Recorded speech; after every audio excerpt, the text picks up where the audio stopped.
Buenas tardes profesora, soy Sebastián Garrigoza, también conocido popularmente como Senkou, el señor de la guerra. El día de hoy vengo a hacer mi exposición sobre la radioactividad y ahora voy a contestar a la mayor duda que viene a tu cabeza ahora mismo y es: ¿por qué no uso mi foto y mi audio?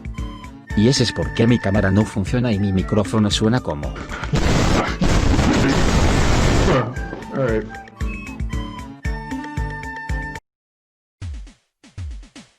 La radioactividad es el proceso por el cual un núcleo atómico inestable pierde energía mediante la emisión de radiación, como una partícula alfa, partícula beta con neutrino o solo un neutrino en el caso de la captura electrónica, o un rayo gamma o electrón en el caso de conversión interna. Un material que contiene estos núcleos inestables se considera radiactivo. Ciertos estados nucleares de vida corta altamente excitados pueden decaer a través de emisión de neutrones, o más raramente, emisión de protones. La desintegración radioactiva es un proceso estocástico, es decir, aleatorio, a nivel de átomos individuales. Según la teoría cuántica, es imposible predecir cuándo se desintegrará un átomo en particular, independientemente de cuánto tiempo haya existido el átomo. Sin embargo, para una colección de átomos, la tasa de decaimiento esperado de la colección se caracteriza en términos de su constante de decaimiento o vidas medias medidas. Esta es la base de la datación radiométrica. Las vidas medias de los átomos radioactivos no tienen un límite superior conocido, que abarque un rango de tiempo de más de 55 órdenes de magnitud, desde casi instantáneo hasta mucho más largo que la edad del universo. Un núcleo radioactivo con spin 0 puede no tener una orientación definida y, por lo tanto, emite el total momentum de sus productos de descomposición isotrópica, en todas las direcciones y sin sesgo. Si hay múltiples partículas producidas durante una sola desintegración, como en la desintegración beta, su distribución angular relativa o las direcciones de spin pueden no ser isotrópicas. Los productos de desintegración de un núcleo con spin pueden estar distribuidos de forma no isotrópica con respecto a esa dirección de spin, ya sea debido a una influencia externa como un campo electromagnético, o porque en el núcleo se produjo un proceso dinámico que limitó la dirección de su spin. Tal proceso padre podría ser una descomposición previa, o una reacción nuclear. Nota: la radiación se divide en dos categorías que son radiación natural y artificial. La radioactividad fue descubierta en 1896 por el científico francés Henri Becquerel, mientras trabajaba con materiales fosforescentes. Estos materiales brillan en la oscuridad después de la exposición a la luz, y sospechó que el brillo producido en los tubos de rayos catódicos por rayos X podría estar asociado con la fosforescencia. Envolvió una placa fotográfica en papel negro y colocó varias sales fosforescentes sobre ella. Todos los resultados fueron negativos hasta que usó sales de uranio. Las sales de uranio causaron un ennegrecimiento de la placa a pesar de estar envuelta en papel negro. A estas radiaciones se les dio el nombre de rayos de Becquerel. Pronto se hizo evidente que el ennegrecimiento de la placa no tenía nada que ver con la fosforescencia, ya que el ennegrecimiento también lo producían las sales uranio no fosforescente de uranio y el uranio metálico. De estos experimentos quedó claro que había una forma de radiación invisible que podía pasar a través del papel y que estaba haciendo que la placa reaccionara como si estuviera expuesta a la luz. Al principio, parecía que la nueva radiación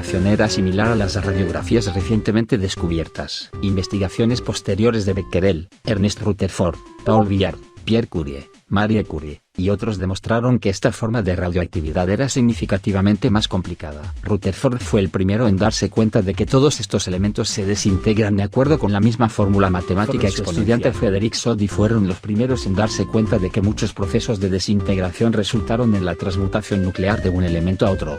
Posteriormente, se formuló la ley de desplazamiento radioactivo de Fajans y Soddy para describir los productos de desintegración alfa y beta.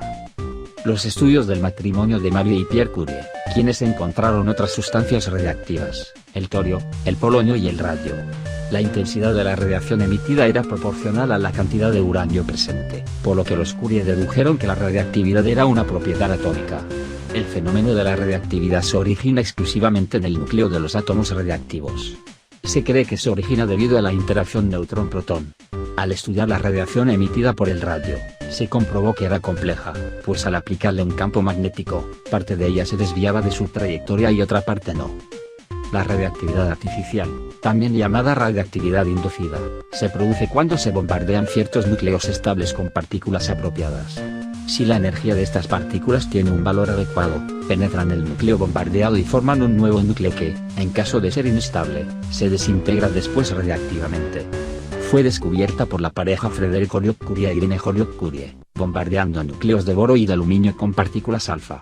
Observaron que las sustancias bombardeadas emitían radiaciones, neutrones libres, después de retirar el cuerpo radiactivo emisor de las partículas de bombardeo. El plomo es la sustancia que mayor fuerza de impenetración posee por parte de los rayos X y gamma. En 1934 Fermi se encontraba en un experimento bombardeando núcleos de uranio con los neutrones recién descubiertos. En 1938, en Alemania, Lise Meitner, Otto y Fritz Strassmann verificaron los experimentos de Fermi. En 1939 demostraron que una parte de los productos que aparecían al llevar a cabo estos experimentos era bario. Muy pronto confirmaron que era resultado de la división de los núcleos de uranio, la primera observación experimental de la fisión. En Francia, Frédéric Joliot-Curie descubrió que, además del bario, se emiten neutrones secundarios en esa reacción, lo que hace factible la reacción en cadena.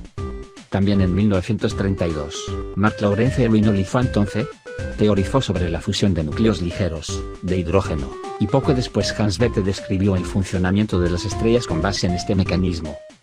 El estudio de la radiactividad permitió un mayor conocimiento de la estructura del núcleo atómico y de las partículas subatómicas. Se abrió la posibilidad de convertir unos elementos en otros.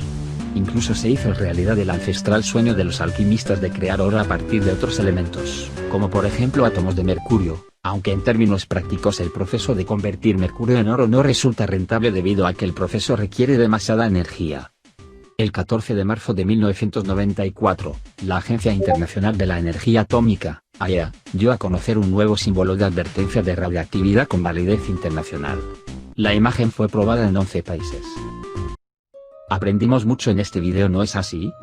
Lamentablemente, como todo el video ha llegado a su fin, espero que tengan una buena tarde, chao. Profe, poneme 5 que el video costó mucho. XD.